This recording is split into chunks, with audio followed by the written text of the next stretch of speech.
Es un gusto grande para mí poder compartir en esta Semana de la Ciencia la presentación titulada Aplicaciones de la tecnología de la irradiación en la agricultura y la industria de alimentos. Mi nombre es Marco Sinche, yo soy profesor del Departamento de Ciencias Nucleares de la Escuela Politécnica Nacional en Quito, Ecuador, y también miembro de ALATI, particularmente del equipo de comunicación y difusión. Y Vamos a empezar esta presentación comentando brevemente qué es la radiactividad. Pues es importante señalar que esta es una emisión de energía. Es producida a partir de átomos inestables de diferentes elementos químicos, los cuales emiten esta energía durante un tiempo hasta llegar a volverse estables. Esta radiactividad puede ser natural o inducida, es decir, que existen en la naturaleza algunos átomos que sin ninguna intervención del ser humano ya son radiactivos, pero también hay una forma de inducir esta radiactividad. Y podemos ver las imágenes, las fotografías de algunos de los científicos que incursionaron por primera vez en este tema de la radiactividad, la descubrieron y la caracterizaron. En particular, cuando se desea inducir radiactividad, se somete a un flujo de neutrones a un átomo, por ejemplo, el cobalto 59, perdón, para convertirlo en el cobalto 60, el cual ya es radiactivo.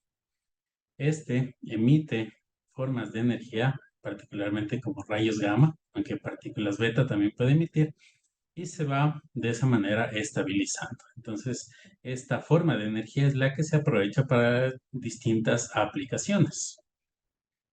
Cabe indicar que en el espectro electromagnético tenemos una parte que corresponde a radiación no ionizante y una parte que corresponde a radiación ionizante. En el lado izquierdo podemos observar que en primera instancia tenemos aquellas formas de radiación que tienen unas grandes longitudes de onda, pero en cambio tienen una muy baja energía y se pasa de, por ejemplo, las ondas de radio, las microondas, el infrarrojo, el espectro visible, el ultravioleta. Y luego en el lado derecho tenemos en cambio las formas de radiación electromagnética que tienen muy cortas longitudes de onda y por lo tanto muy alta energía. Y observamos los rayos X y los rayos gamma. Hablando particularmente de las formas de energía ionizante, tenemos aquellas que corresponden a ondas que las vimos previamente en el espectro electromagnético y corresponden a los rayos gamma, los rayos X, pero también tenemos unas formas de esta energía que corresponden a partículas, es decir, que tienen masa. Aquí encontramos a las partículas alfa, a las beta y a los neutrones. Y luego podemos ver una representación de cómo, por ejemplo, se estabiliza el isótopo 238 del uranio, que es radioactivo. Este es capaz de emitir partículas alfa, radiación gamma y también neutrones, protones y forma de las partículas beta, que básicamente son electrones. Ahora, cada una de estas formas de radiación ionizante tienen distintas capacidades de penetración.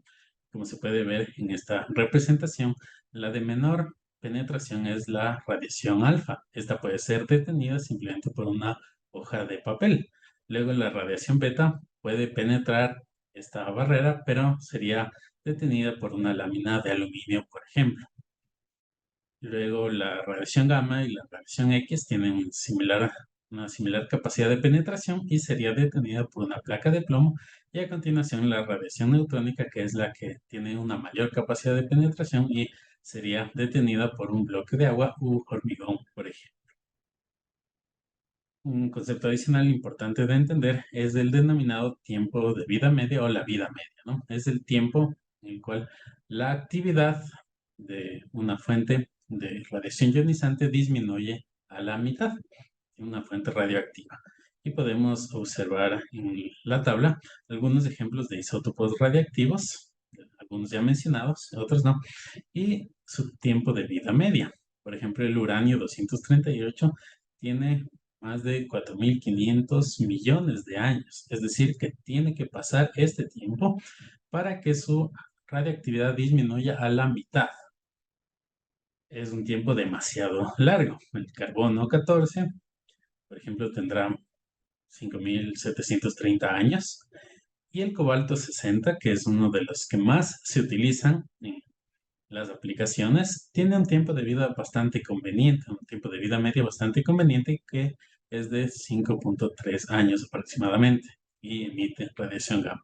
Es un tiempo bastante conveniente porque significa que no es demasiado largo ni demasiado corto, entonces permite poder beneficiarse de esta radiactividad en las diferentes aplicaciones que existen durante un tiempo apropiado y luego también disponer de los residuos también de una forma bastante conveniente. Y ya cerrando esta parte introductoria, tenemos el concepto de dosis absorbida, que corresponde a la cantidad de energía ionizante que es absorbida por un alimento o un producto que es sometido a este tipo de energía y se utiliza para poder caracterizar y controlar un proceso. Más o menos se puede observar en la imagen, el producto puede ser irradiado incluso luego de haber sido empacado con el objetivo de evitar una recontaminación. Y la dosis se mide hoy en día en grays o en kilograys, es la unidad internacional, que equivale a joules por kilogramo, es decir, es una unidad de energía sobre una unidad de masa. Pasando ya a lo que es la ionización de alimentos, este va a ser el proceso en el cual un alimento es sometido a una dosis determinada de radiación ionizante, con dos objetivos principales. En primer lugar, mejorar su seguridad y también mantener su calidad por más tiempo, como ya lo vamos a revisar brevemente.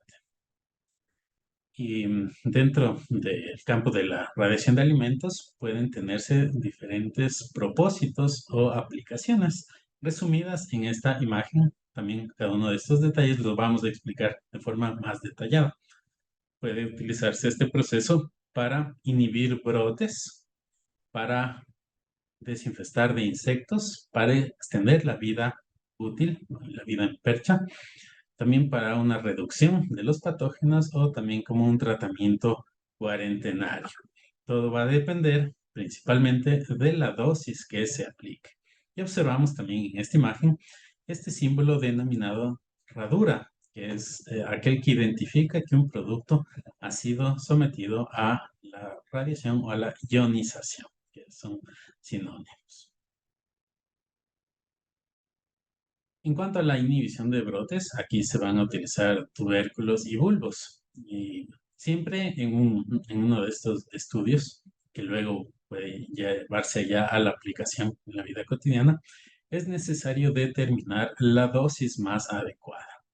Aquí podemos ver unas imágenes de estudios que realizamos en la Escuela Politécnica Nacional, tanto con cebolla como con una variedad de papa denominada papa chaucha amarilla, la cual se caracteriza por tener una precocidad muy alta. Esta, luego de 7 días, ya empieza a presentar brotes y podemos observar la diferencia, ¿no? Luego de 40 días desde la cosecha, ¿cómo se encuentra el control? Ya un producto lleno de brotes que sería imposible de comercializar. Y en la parte de abajo observamos que al aplicar una dosis de 120 grays, una dosis relativamente baja, se ha logrado evitar este aparecimiento de los brotes. Imagínense lo que podría ser para un productor extender en más de 30 días el tiempo que puede tener para comercializar su producto o para transportarlo y llegar hasta el punto de venta. En el lado izquierdo observamos lo que ocurre con la cebolla, ¿no? Acá también, luego de 60 días, cómo se encuentra el control ya totalmente brotado, mientras que en el lado izquierdo, una cebolla sometida a una dosis de 150 grays todavía no presenta estos brotes. Y aprovecho para indicar que una de las ventajas de la ionización o radiación de alimentos es que se puede combinar con otros procesos para tener un efecto sinérgico y lograr mejores resultados. Por ejemplo, en el caso de la cebolla, se combinó con un proceso que se denomina curado, en el cual las cebollas son dejadas por unas horas luego de la cosecha en el campo, tapadas unas con otras con sus hojas, y también después se puede combinar, por ejemplo, con refrigeración. Entonces, de esa manera se logran mejores resultados. La siguiente aplicación corresponde a la eliminación de insectos que pueden presentarse, especialmente en granos y frutos secos que son almacenados por largos tiempos.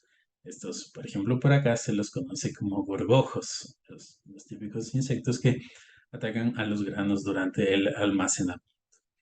Ahora, se puede llevar a cabo la ionización previo al almacenamiento durante el mismo, o incluso también esto cuando se desea eh, comercializar el producto asegurando que este sea inocuo, ¿no? El tema es que los insectos que se alimentan de estos productos alimenticios hacen estos agujeros que pueden observarse por acá. El problema va a ser que luego pueden llegar microorganismos patogénicos y establecerse ahí, generando, por ejemplo, entre otras cosas, las micotoxinas, que son muy peligrosas para la salud humana. Entonces, con la irradiación se puede controlar a los insectos, incluso en sus etapas de huevos o de larvas, evitando que lleguen a crecer y a producir estos daños. Siendo un producto, o siendo estos en general productos secos, incluso se puede aplicar de mejor manera la irradiación sin preocupación a alterar, por ejemplo, el sabor o las propiedades funcionales de estos productos.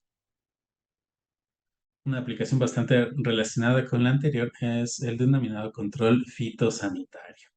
Este sobre todo se aplica en frutas y tiene que ver con irradiar o ionizar un producto que va a ser exportado a otro país con el objetivo de eliminar cualquier forma de vida de cualquier etapa de la vida de estos insectos y evitar que lleguen a un país en el que haya ausencia de los mismos y que no se conviertan pues en una plaga.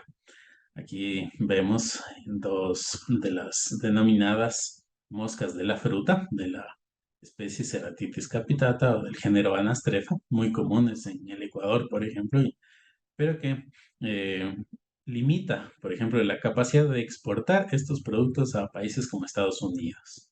Mango, no sé si están familiarizados con este otro, acá tiene el nombre común de chirimoya, pero son productos que los generamos en una buena cantidad, tienen un sabor muy, muy especial, pero no podemos en muchos casos exportarlos porque está presente en nuestro país la plaga de la mosca de la fruta. Entonces se pueden irradiar estos productos, ionizarlos y con eso asegurar el control gracias a que la radiación puede penetrar hacia el interior de estos productos, llegando a eliminar las formas iniciales de la vida, como son huevos y larvas, y así asegurar que no se transmita o que no se expanda la plaga en nuevos lugares. Además, es un procedimiento alternativo a lo que tradicionalmente se hace, como es el uso de plaguicidas y pesticidas, muchas veces de forma indiscriminada en los cultivos o también durante el periodo post cosecha, ¿sí? Reemplazar este tipo de tratamientos que dejan residuos tóxicos, que son peligrosos para la salud de las personas, ¿sí? Por un proceso que es netamente físico, que no deja ningún tipo de residuo y que tiene una efectividad incluso mayor gracias a su capacidad de penetración. Otro tratamiento que se suele hacer, por ejemplo, para la exportación de mango, es un tratamiento hidrotérmico en el cual se sumerge al mango en unas piscinas de agua caliente, el cual ha resultado ser en general efectivo, pero que va a alterar ya el sabor, porque es como una pequeña cocción que se está haciendo de esta fruta. Una siguiente aplicación es la reducción de la carga microbiana. En este caso, productos como carnes, como especias, son sometidas a la ionización con el objetivo de eliminar o inactivar a los microorganismos patógenos. Por eso se le conoce también como una pasteurización en frío. ¿Por qué? Porque no hay un calentamiento importante, ¿sí? La radiación ionizante no genera un incremento de temperatura, lo cual es algo positivo en estos casos porque, por un lado, se conservan de mejor manera las propiedades nutricionales, pero también se evita afectar el sabor de los productos. Entonces, la explicación o la justificación de que es efectiva esta forma de tratamiento es que llega a afectar el ADN de los microorganismos, no les permite luego reproducirse y por lo tanto llega a tener un control muy, muy efectivo. Acá en nuestro país hemos hecho, por ejemplo, estudios de irradiación de carne molida, que es una de las formas que más contaminación tiene debido a que el proceso de molienda como tal ya rompe las barreras que tiene los propios productos ante el ataque de microorganismos y se convierte en un medio muy adecuado para el crecimiento de los mismos, ya que están disponibles humedad, proteínas, incluso otros nutrientes. Entonces, eh, es un tratamiento bastante efectivo para este tipo de productos alimenticios. Y en una aplicación similar a la anterior, pero utilizando dosis algo más altas, se puede incluso llegar hasta la esterilización completa de raciones alimenticias. Esto es muy útil para la alimentación de pacientes inmunocomprometidos, por ejemplo, aquellos que están recibiendo un tratamiento de quimioterapia. Su sistema inmunológico está tan afectado que cualquier presencia de algún organismo patógeno en sus alimentos puede producirles alguna infección muy grave. Entonces ahí se pueden irradiar estos productos, someterlos a la radiación ionizante para eliminar por completo cualquier carga microbiana y asegurar la completa inocuidad de estos productos. Es algo que también se ha observado, por ejemplo, para la preparación de raciones alimenticias para astronautas, ¿no? Se llevan al espacio donde puede ser igual muy crítica una enfermedad y entonces con la irradiación se puede lograr una esterilización. En el caso de las especias, por ejemplo, que se mencionaba previamente, cualquier otro tratamiento podría alterar su sabor, sobre todo aquellos que involucran un calentamiento, pero con la ionización pues no se altera estas propiedades sensoriales. Luego tenemos la extensión de la vida útil de manera general para frutas, para hortalizas, en donde con la irradiación se logra prolongar el tiempo que éstas van a durar en el mercado, en la percha, porque se inactivan las enzimas responsables de la maduración de los mismos con la aplicación de esta forma de energía. Podemos ver algunas imágenes, acá abajo igual tenemos al mango, en donde un tratamiento con dosis ya más altas logra, como se puede observar, retrasar la maduración, hacer que el producto tenga un mayor tiempo en su etapa en donde todavía está verde, todavía no está listo para el consumo, pero luego va a madurar y entonces da unos días adicionales, pueden ser 30, 40 días adicionales para su transporte, por ejemplo. Y también importante indicar que todos los estudios que se han hecho siempre, cuando se llega a definir la dosis óptima del tratamiento, se logra no solo este retardo de la maduración, sino también mantener de mejor manera sus propiedades nutricionales, por ejemplo, la presencia de vitaminas, de otros nutrientes interesantes, sin tampoco afectar a su sabor, a su color, a su aroma. Por lo tanto, es una alternativa muy interesante. Acá vemos otro caso en el que la extensión de la vida útil se debe, en cambio, a que se logre inhibir el crecimiento de algunos microorganismos que afectan a los productos ya en su tiempo post cosecha, como son mohos, levaduras y bacterias. Ahí podemos observar también la diferencia entre un control comparado con un producto irradiado con una dosis de 1 kg luego de 10 días en el caso de tomates. Acá observamos algo similar con espárragos o con fresas o frutillas que han sido asimismo sometidas a un tratamiento y se puede observar el efecto que se tiene, no tanto en la inhibición del crecimiento de microorganismos patógenos como en mantener de mejor manera su apariencia, sus propiedades. En esta tabla observamos una explicación referencial de las dosis que se utilizan para las distintas aplicaciones que se han mencionado. En las dosis bajas, que van hasta 1 kg, tenemos la inhibición de la germinación, desinfestación y el retraso de la maduración. Y en unas dosis intermedias, tenemos la reducción de los microorganismos que vimos al final, o de aquellos que pueden ser patógenos, pero no esporulados, que son las formas más resistentes. Y ya en dosis de 7 a 10 kilogramos, por ejemplo, prácticamente una reducción al 100% de los microorganismos en productos deshidratados. Y en dosis mayores podemos llegar hasta una esterilización completa. Otras aplicaciones, muy brevemente les voy a mencionar en el campo agrícola, agroindustrial o de los alimentos, por ejemplo, es la inducción de mutaciones para el mejoramiento genético. Todas las imágenes que se muestran corresponden pues a productos que se han desarrollado sometiendo, por ejemplo, a semillas o a otro tipo de material propagativo que al ser irradiado con dosis adecuadas y luego de un proceso de selección dentro de las mismas técnicas de fitomejoramiento clásicas, se ha logrado llegar a tener, por ejemplo, nuevos colores, eliminar la presencia de semillas, aumentar la productividad de un cultivo y lograr incluso nuevas formas, colores, etc. Como se indica acá, hay más de 3.200 variedades actualmente en el mercado que han sido desarrolladas con esta técnica de inducción de mutaciones con el uso de radiación ionizante.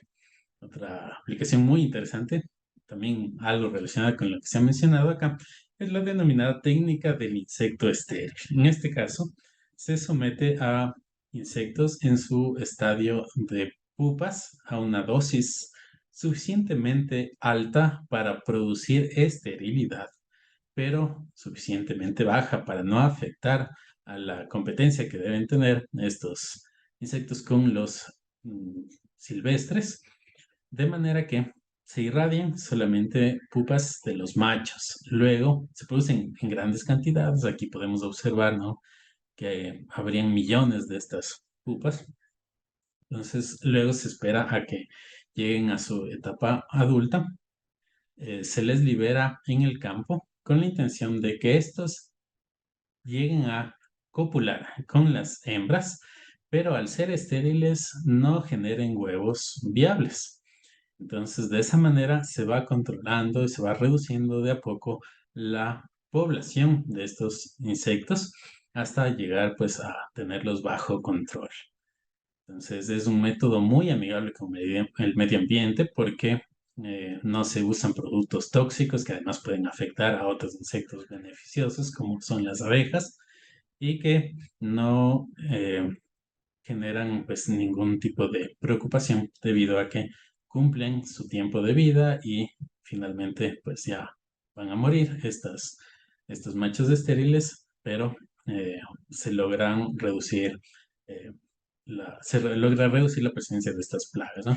Inicialmente se ha aplicado a insectos que afectan a los cultivos, como la mosca de la fruta que se había mencionado previamente, pero hoy en día ya se está extendiendo la aplicación de esta técnica a insectos que son vectores de enfermedades, sobre todo enfermedades tropicales, como es la especie Aedes aegypti, acá en el Ecuador. Se está haciendo un estudio también en ese sentido. Ya para ir cerrando, cabe decir que nosotros contamos con instalaciones que son más bien para investigación, pero ya en países con mayor desarrollo existen irradiadores industriales en los cuales se presta el servicio de irradiación para los productos. Son multipropósitos porque se pueden irradiar productos alimenticios, agrícolas, insumos médicos, entre otros tantos. Y cuentan con instalaciones adecuadas, por ejemplo, con bandas transportadoras que van llevando el producto ya empacado. Este pasa por la fuente de irradiación en un tiempo determinado para que reciba la dosis que se espera y luego sale. Es decir, es mínima la participación que se requiere del personal porque está ya todo bastante bien automatizado. También hay una tendencia de colocar irradiadores en los puertos de entrada. Por ejemplo, en Estados Unidos, en el estado de Mississippi, alrededor de una ciudad que se denomina Biloxi, hay un irradiador que va a tener el propósito de irradiar el producto que se importa a ese país. Acá nada más unas imágenes del acelerador de electrones con el que contamos en mi institución. Cabe decir que en este momento ya no se encuentra funcional, pero ha sido utilizado para muchas investigaciones. Se caracteriza por tener una alta tasa de dosis. Y tenemos la fuente de cobalto 60, con una imagen también de un producto que está siendo irradiado. Em, y esta fuente fue recientemente recargada y estamos muy contentos por eso, porque vamos a poder continuar con las investigaciones y con el servicio que se puede dar al cliente externo. Y ya cerrando, nada más algunos puntos que quisiera que se recuerden. Los alimentos pueden ser tratados ya cuando están empacados para evitar una recontaminación. Los tiempos del proceso son relativamente cortos, a veces pueden ser un par de horas o tal vez incluso algunos minutos, depende de la dosis que se quiera alcanzar. Los cambios que se generan en el producto son mínimos, tanto en sus propiedades físico-químicas como funcionales, incluso en la conservación de sus propiedades sensoriales y nutricionales, que se puede llegar a eliminar formas muy resistentes de los microorganismos como son las esporas. Y esto muy importante, ¿no? Recordar siempre que los productos no quedan radiactivos. Un alimento que se irradie no va a producir ningún tipo de energía ionizante luego, porque simplemente la recibe, pero no se convierte en una fuente de radioactividad. Cuanto a desventajas, se puede mencionar que es una tecnología más bien desconocida por la mayor parte de la población, entonces a veces puede generarse cierto nivel de desconfianza en la misma, ¿no? Por eso es importante hacer una difusión de este tipo de tecnología como lo estamos haciendo en este momento. Es un gran interés para ALATI, para la Asociación Latinoamericana de la Tecnología de Irradiación, que se conozca, sobre todo en las universidades, en las personas jóvenes, en los científicos, eh, cómo funciona y qué es esta tecnología, para que en su momento, cuando llegue a aplicarse, cuando lleguen a estar ante la decisión, por ejemplo, de consumir un producto que ha sido sometido a este tipo de tecnología, puedan hacerlo con total confianza y asimismo ser difusores de este tipo de información. Algo que sí es importante también considerar es que las instalaciones tienen un alto costo. Por eso es importante que sea una inversión, tal vez de la empresa privada o el Estado, pero que luego va a compensar con creces esa inversión por todas las ventajas, por todos los productos que se pueden irradiar. Hoy en día en el Ecuador ya se está también tomando, así, o sea, estamos haciendo estudios, por ejemplo, para la irradiación de flores previa a su exportación para evitar tratarlas con productos tóxicos y también aumentar su tiempo de vida en florero. Otros productos como por ejemplo maderas también se está incluyendo en estos estudios, así que con toda certeza las ganancias que se van a tener son mucho mayores. En productos que tienen altos contenidos de lípidos, de los que se suelen denominar grasas, hay que limitar la dosis para evitar un enranciamiento, entonces son un poco más delicados de manejar. Y finalmente, que es necesario realizar un estudio de la dosis óptima en cada producto que se empiece con cada nueva instalación, porque no solamente influye la dosis que se tiene que aplicar, sino también la tasa de dosis con la que se lo hace. Es decir, cuánto tiempo toma hasta llegar a la dosis óptima determinada. Con esto simplemente termino recomendando algunas fuentes bibliográficas, como pueden ver ustedes ahí. También recomiendo visitar la página de Alati, en donde se puede encontrar grabaciones de conferencias que se han realizado y otro tipo de recursos para profundizar en el conocimiento de esta temática. Y pues de mi parte, eso es todo. Agradezco su atención y pues ya realizaremos la sesión de preguntas y respuestas de forma sincrónica. Muchas gracias.